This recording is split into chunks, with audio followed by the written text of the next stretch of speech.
My Audi has been begging me to change its oil, so today I'm going to ignore it and install turbo parts. You may have seen me make this custom intake for my turbo, and it sounds good. However, this car still has the factory turbo diverter valve. Let me pull it out and show you what it does.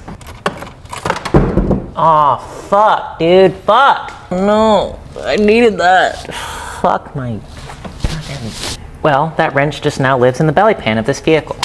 I'll get it out next week when I do the oil change.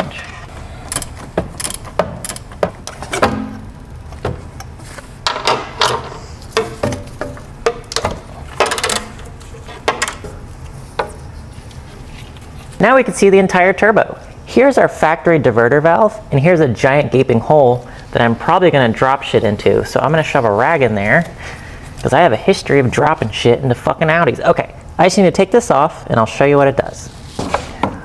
Oh, they're bad.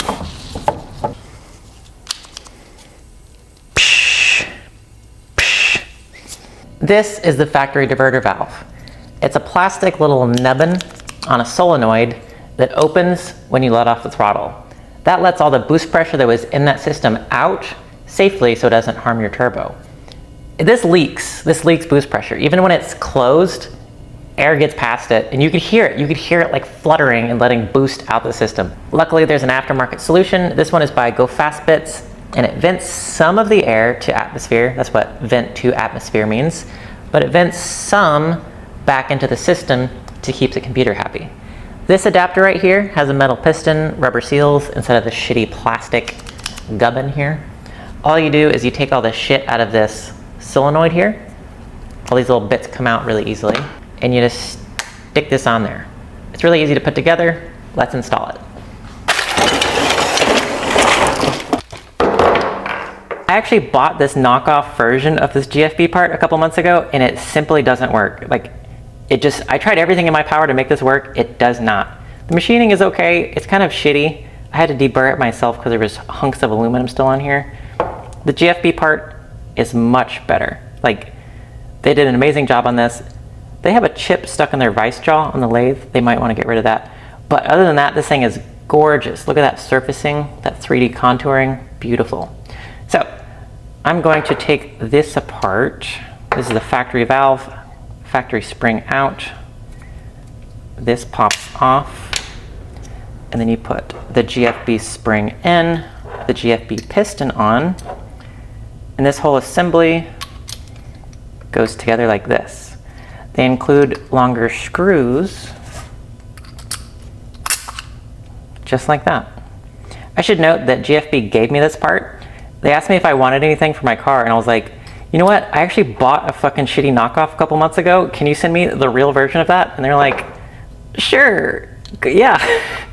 Just let people know that you tried this and it didn't work. So here we are. Let's try this and see if it works.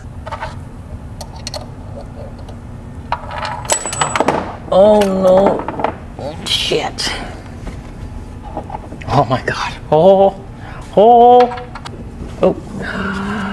I found my wrench.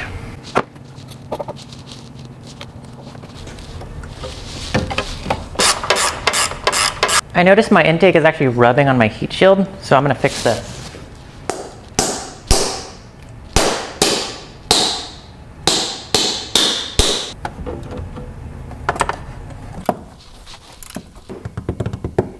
I should have bashed that part in too.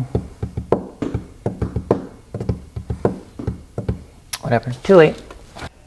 Now it's in, we could go get some sound clips.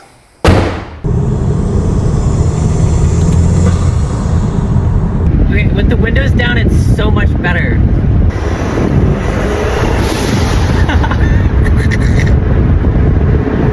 It's so noisy.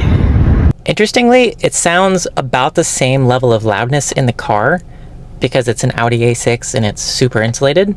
But outside the car, when I have the windows down, I could hear it like off all the buildings.